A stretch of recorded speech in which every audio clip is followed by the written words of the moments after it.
Ya, listo. Entonces vamos a hablar, hoy primero vamos a hablar sobre la psicología cognitiva, pero antes de ello, el conductismo y la historia de cómo todo ese trabajo psicológico ingresa al mundo de la educación. Ahora, en el sílabo que se ha trabajado, hoy es la tercera semana, ¿no? Contigo estamos iniciando la tercera semana porque hay muchos alumnos que han reprogramado de emergencia, pero está bien, hay que ser flexibles. Vamos a primero verlo que todo esto aparece en Alemania y después llega a Estados Unidos. Estados Unidos, eso hay que decirlo bien claro, Estados Unidos vendría a ser uno de los países que mucho más desarrolló la psicología, pero orientado a una psicología educativa, aunque no es educativa, una psicología del aprendizaje, de estímulos y respuestas. Vamos a verlo primero, el origen. Por ejemplo, tú eres un científico social porque vas a hablar de educación y de pedagogía. Ya habíamos aclarado de que la educación no es ciencia, pero la pedagogía sí es ciencia. ¿Por qué la pedagogía es ciencia? Porque usa métodos, técnicas, estrategias y didácticas. Todo eso lo usa la pedagogía a través de la enseñanza y a través del aprendizaje.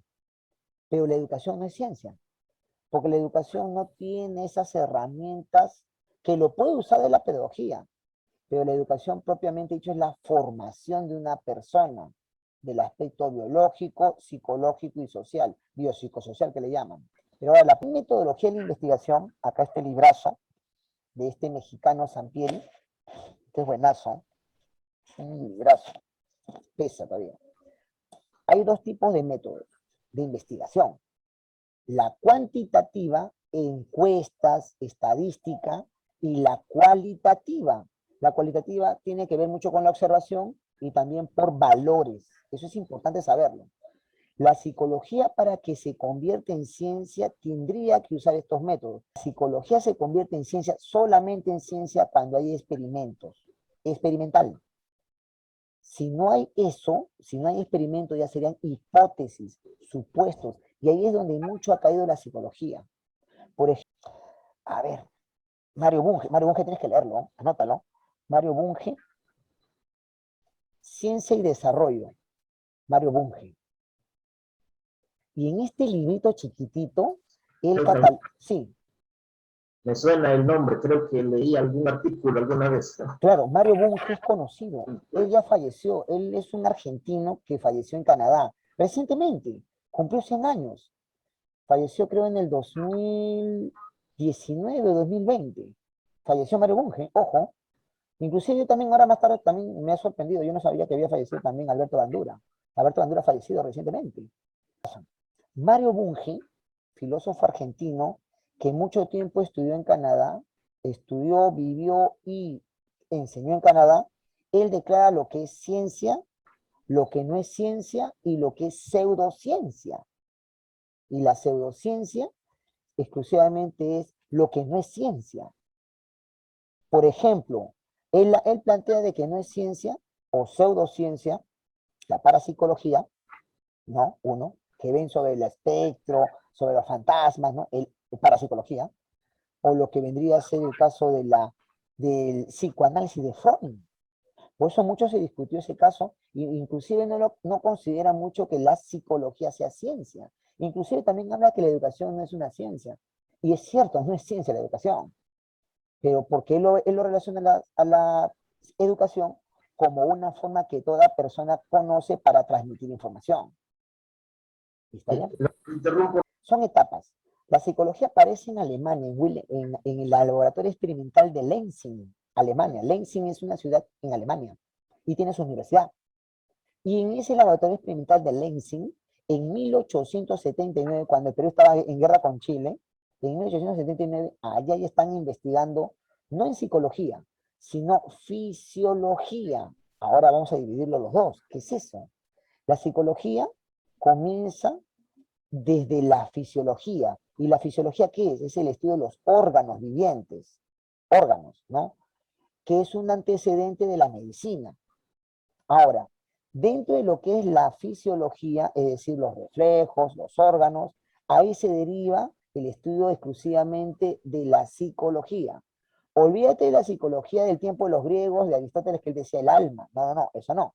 Sino una psicología experimental y científica, Esa psicología científica comienza en Lensing, donde empiezan a hacer estudios de los reflejos, es decir, del sistema nervioso. Entonces, eso aparece en Lensing, Alemania, con Wilhelm Wundt. Pero Wilhelm Wundt nunca toca el aspecto mental, nunca. Él solamente ve el aspecto de los reflejos, que ya más adelante otro europeo lo va a hacer, que es Iván Pavlov, que eso lo vamos a tocar hoy. Iván Pavlov es el primero. Y después, Pavlov, claro, Iván Pavlov. Y después, ya en Estados Unidos, ya lo dice Sondheim, Watson, Skinner y los demás que ya hacen la corriente.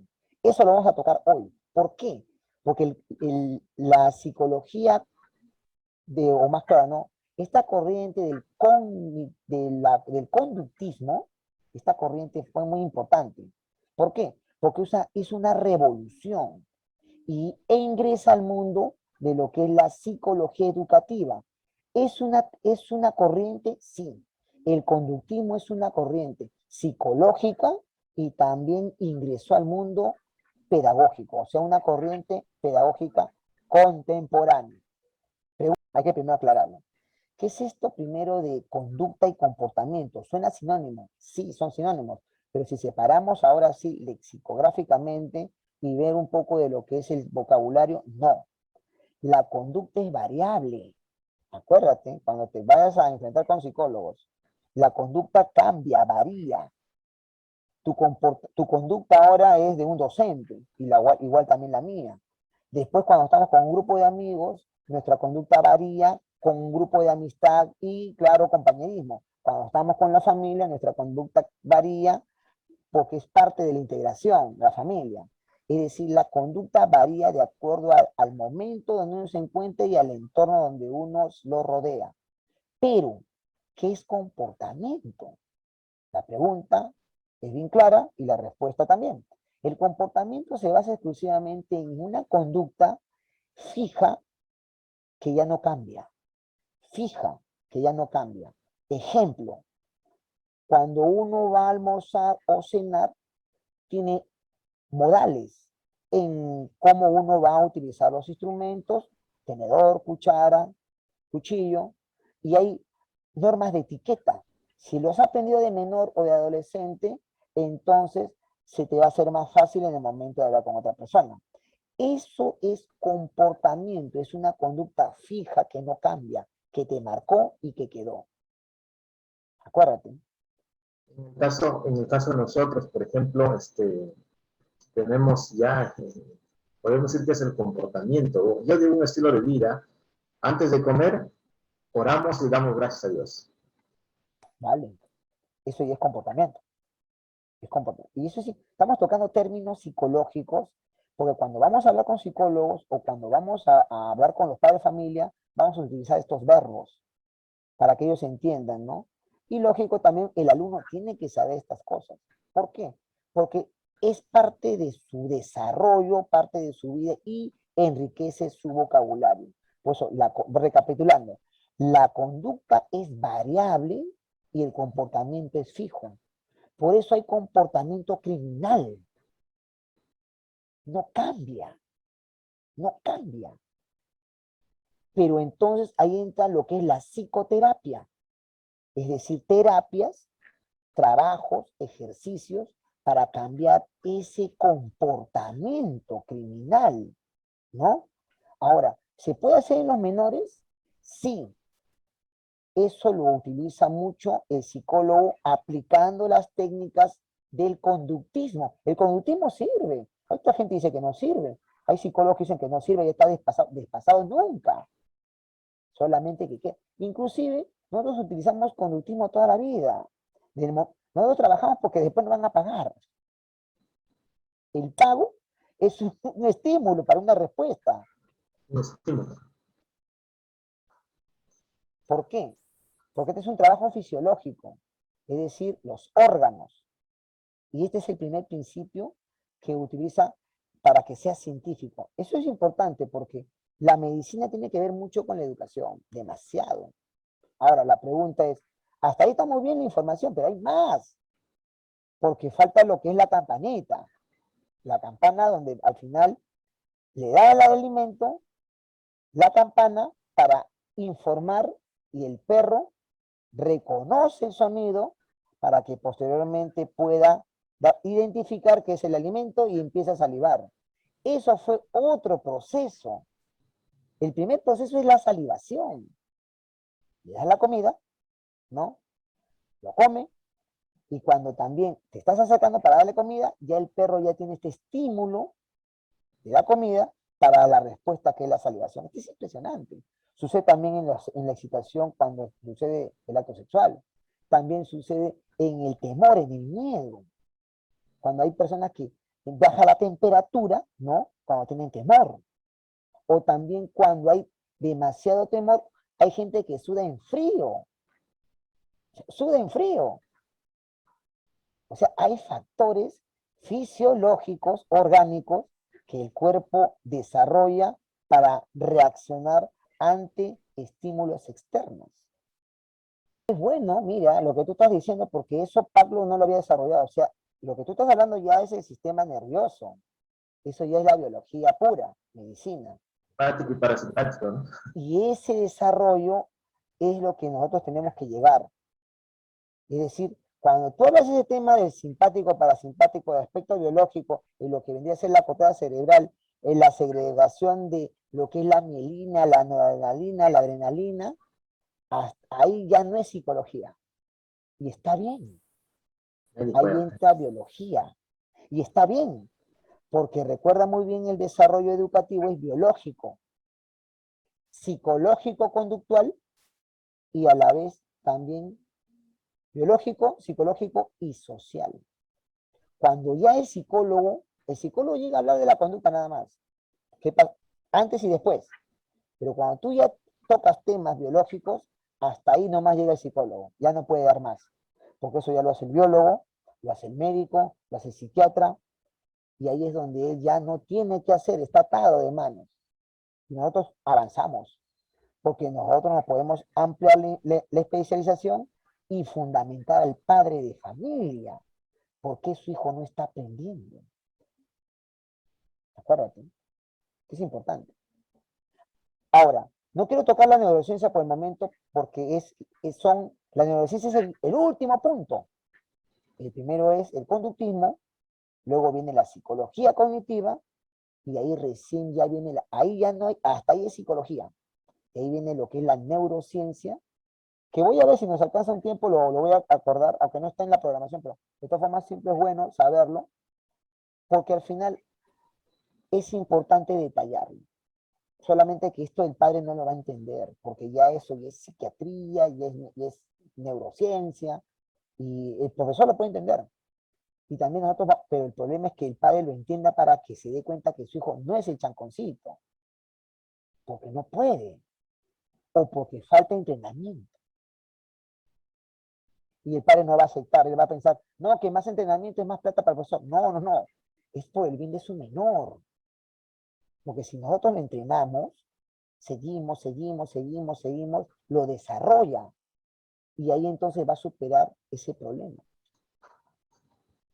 La psicología, fisiología, psicología, que para mí nunca hubiese dejado la psicología de trabajar con lo que es la fisiología. Solamente que después hay una ruptura. Eso ya lo hace Estados Unidos ya, con Watson, con Skinner, ¿no? Y ahí ya Alberto Mandura y todos los demás psicólogos, hasta que ya... ¿Dónde se degrada la psicología en Estados Unidos? Si se hubiese quedado en Europa, con este pensamiento fisiológico, es decir, ver, experimentar y ver reacciones naturales, la psicología se hubiese convertido en una ciencia o una rama de la medicina, que en realidad no lo es. Pero, profesor, sí existe psicología clínica, psicología social, psicología educativa, así existe. Son ramas, pero también depende de la facultad. Porque hay facultades que la psicología no lo relacionan con las ciencias de la salud, sino lo relacionan con ciencias sociales. Y ahí viene la polémica. ¿Dónde lo colocamos? ¿En ciencias sociales o en ciencias de la salud. ¿Por qué tú crees que yo con los grupos de profesores de acá del instituto, ¿no? Que justo en la tarde vinieron para ver otros cursos, solamente que no tienen tiempo estos chicos, y ellos dicen, no, es que nosotros podemos hacer varios cursos solamente de que tenemos que hacer una verdadera revolución educativa. No solamente tienen que ser para profesores titulados. Cualquier persona que quiera estar interesada en la educación debe ingresar a educación. Es como la medicina. En la medicina están los médicos y también están las enfermeras, están los auxiliares técnicos, médicos, están los enfermeros, auxiliar en enfermería. Pues existen, pues. Si en medicina hay médico, enfermera, auxiliar en enfermería, ¿no? ¿Por qué en educación no puede haber? Tiene que haber, pues. Que todo lo va a saber el maestro, ¿no? Tiene que haber un técnico pedagógico, tiene que haber un auxiliar pedagógico, que no vemos auxiliares pedagógicos, vemos auxiliares, no sé de qué serán, dicen auxiliares de educación todavía. Está mal elaborado, pues. Auxiliar de educación. Y esos son errores del ministerio. Nosotros estamos intentando hacer toda esta revolución, contigo y con nuestro amigo Roger y con todos los chicos que están ahí animándose. Este es un cambio verdadero. Ahora lo estamos haciendo. Muy bien, hay otra tecnología, lamentablemente, juega con las personas, ¿no? Y no hay ninguna relación teórica o científica para demostrar. Se llegó a demostrar, pero después para regresar, que este niño deje este temor, no lo hizo. ¿Se dan cuenta? O sea, allí es donde nosotros tenemos que ver qué tan importante es la psicología, que por un error podemos generar un trauma o podemos ayudar y aliviar a una persona. Y ese es un factor, por eso hay que tener mucho cuidado, ¿no? En el caso de psicología, o sea, hay que saber hacer bien el experimento si es que queremos jugar a ser psicólogos, pero si no, entonces solamente podemos ser orientadores, que eso no daña. Solamente que cuando hacen estos experimentos científicos o pseudocientíficos, traen consecuencias que en realidad. Pero al final no hay más investigación del pequeño Albert, no se sabe muy bien si continuó teniendo miedo o temor. Desapareció al final de la faz del panorama en realidad científico. También eso lo hizo otro grande, y tú te acuerdas, Friedrich Skinner, con su hija Débora, también lo hizo lo mismo. Pero eso lo vamos a tocar más adelante cuando tocamos Skinner. Ah, que también hay otros, vinculan acá falta más, porque ahí se habla del castigo. Sí. Y el castigo también es un refuerzo, ¿no? Eso lo utilizaban mucho en la instrucción premilitar o militar. Haces bien tus ejercicios es un castigo. Y para evitar ese ejercicio o ese castigo, entonces hacían bien su trabajo. Pero ahí es donde viene la crítica del conductismo. Ahí es donde la gente criticaba que debe haber un castigo para reforzarlo. No. Físico, psicológico, no. Y es donde ahí pierde el conductismo seguidores o también investigadores. Pero de que existe un estímulo, sí funciona. El otro, el reforzamiento a través de un castigo, ahí ya no. ¿Mm? Ahora, no quiere decir que el conductismo es malo, ¿eh? No quiere decir que el conductismo es malo, solamente que cuando se aplica mal o lamentablemente no se utiliza como debe ser, entonces no funciona. El conductismo se ayuda, porque hay un premio, hay una recompensa al estudiante. Y todos los estudiantes trabajan con premios y recompensas. Una beca, un premio, eso le va a ayudar. Un estímulo. Pero lógico, ya esto te convierte en un mercado, lamentablemente, y el alumno no lo hace porque quiere estudiar, de verdad, sino por el premio. Pero si los adultos también hacemos lo mismo, ¿qué estamos hablando? Es que una cosa es lo material, ¿no? Lo que vendría a ser el beneficio, y otra cosa lo moral. Estudio, ¿por qué? Porque quiero estudiar, quiero tener conocimientos, estudio por un certificado, por un título, estudio por una nota. Ahí es donde entra una dualidad, ¿no? ¿Qué es lo correcto, qué es lo incorrecto? Y esto es un tema filosófico. pero para que entre en conciencia el estudiante es bien complicado porque cada estudiante decide. Y en los estudiantes se puede aplicar, hay estímulos, hay premios. El problema es, ¿el alumno trabaja por premios? Ahí viene ya el aspecto filosófico. ¿Aprendes porque te van a dar un premio? ¿Vas a la Olimpiada porque quieres ir a la Olimpiada o porque quieres ganar una medalla? O porque va a haber un premio por... Igual, los chicos van a jugar la Copa Libertadores o la Sudamericana y quieren ganar por el premio o porque quieren llegar a ser campeones. O sea, ahí viene la dualidad. Y esa dualidad ya es interna, ya es consciente de cada jugador o de cada persona. Si tú preguntas a muchos profesionales que tienen títulos, por qué son profesores o por qué son profesionales? ¿Porque han querido de verdad ser profesionales? ¿O porque ha habido un estímulo porque es un título que les dice que yo soy profesional? Ahí está la duda.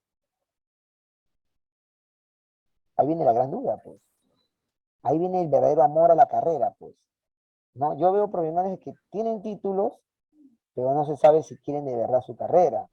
Ahí es donde tú te das cuenta. Una cosa es conocer o tener el documento y otra cosa es desempeñarlo y realizar que sí, esto es de esta manera porque me gusta, no por un título, sino porque es parte de mi vida. Es como un estudiante, tú le dices, ¿por qué quieres hacer esto? Porque me gusta, porque quiero ganar a todos, porque quiero tener una nota mejor que ellos. No, por eso, porque quiero aprender, porque sí me interesa, porque esto me va a ayudar en un futuro. O sea, llegar a ese nivel ya es mucho. Yo creo que el conductismo es el primer paso para que trabaje o no trabaje la persona, el estudiante, el adulto. Es decir, la actividad para mover a la persona a realizar una acción. Pero al final funciona, o sea, sigue vigente. Sigue vigente. Ya no pagas el banco, Infocor. Pues, o sea, sigue vigente. Ah, ya no has presentado tu programación, no has presentado tu trabajo, ha faltado, te sanciono, descuento. O sea, sí funciona. Esto hace para mover a la persona de que, oye, estás vivo, despierta. Y nosotros seguimos usando eso, porque para llegar al nivel de la conciencia de la persona, uno trabaja ¿por qué? Porque le gusta el trabajo o porque va a cobrar su dinero. Ahí viene la duda.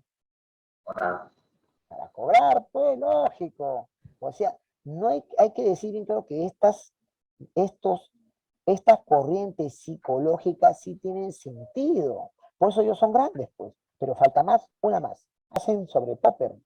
Está el mismo Mario Bunge, está el doctor Lora Khan, que en paz descanse, el peruano, que en realidad tiene sentido, porque al final es como dice René Descartes, ¿no? Cogito ergo sum, ¿no? Pienso y luego existo. O sea, puedo yo dudar, ¿no? De todo, pero no puedo dudar de mi propio pensamiento, ¿no? Y esto es importante saberlo, porque el estudiante, él tiene que estar seguro de lo que va a hacer, solamente que no lo podemos catalogar al alumno, él es así, él es así y él es así. Neurótico, ¿no? El otro que es introvertido, extrovertido, no lo podemos catalogar de esa manera, no lo podemos encasillar, pero los psicólogos ponen esa propuesta como una ruta, como decir, está bien, pero puede ser mejor, pero tienen que explicarlo muy bien hacia el estudiante, porque el estudiante, digamos que le dicen que, oye, ¿sabes qué? Te salió que eres introvertido, que o decir, oye, que o sea, no soy un insociable, no eres un insociable, solamente que hay que entrenar un poco más. Ese es el factor lamentablemente de la psicología, que a veces se utilizan estos exámenes, test, pero no le damos el resultado a los estudiantes. Tienen que ellos saber sus resultados. Dos, tienen que ellos saber de que esto solamente no es científico, solamente es una idea aproximada a una realidad. Idea aproximada a una realidad. Entonces, profesor, la pregunta, y te lanzo la pregunta, ¿sirven los psicólogos entonces? Dando el método de investigación, ¿no? De este librazo de Roberto Hernández Sampieri, la cualitativa y la cuantitativa, ¿no? Es una encuesta prácticamente. Es una encuesta lo que están haciendo ellos para saber cómo están ellos, pero es una fotografía del momento, nada más. Pero lamentablemente, un examen que lo hagan ellos mal, un examen mal, lo pueden llevar al chico, al joven, a la señorita, al estudiante, lo pueden llevar a la psiquiatría. Mira qué peligroso estamos diciendo. Mira, es peligrosísimo. Porque una mala evaluación de ellos o un mal resultado de ellos pueden entonces derivarlo a psiquiatría. ¿No? No es así. Por un trabajo que no es científicamente comprobado. Ahora, ¿dónde entra lo científico comprobado? Cuando ya vas al psiquiatra y el psiquiatra te hace las preguntas, ¿no? Y te dice, esto sí te puede llevar a un problema de salud mental. Esto se llama esquizofrenia. Este es un trastorno de hiperactividad. Ah, ya. Y estos son los síntomas. Allí sí. Pero El psicólogo solamente es un observador de una realidad y él deriva, o sea, no soluciona. O puede hacer psicoterapias, podría hacerlo. Pero la pregunta es, ¿tendrá las herramientas para hacer una verdadera psicoterapia? Simplemente no tenemos baluartes de psicólogos buenos. Tanto psiquiatras sí tenemos, pero no hay psicólogos buenos. No es solamente dar un diagnóstico, sino dar una solución. Porque el médico es diagnostica y te medica. ¿Sí o no? El médico, ¿qué hace? Te diagnostica, a ver qué tienes. Te duele los pulmones, muy bien. Respira, a ver, ya. Estetoscopio, acá. Radiografía, análisis. A ver, la radiografía, sí, está muy bien. Te medico, te receto esto. Ah, ya. Vienes la otra semana para ver el resultado. Muy bien, doctor, salió bien. A ver, otra vez radiografía. No tienes nada. ¿Expectoraste? Sí, muy bien. No es científico, pues, profesor. Y nosotros los profesores, problema de aprendizaje, método de enseñanza. Si el alumno aprendió y mejora su desarrollo de aprendizaje, capta la información sin que el profesor sea un payaso, que se vista de inca, ¿no? ¿No? Porque eso es lo que hemos visto. Entonces, hemos logrado.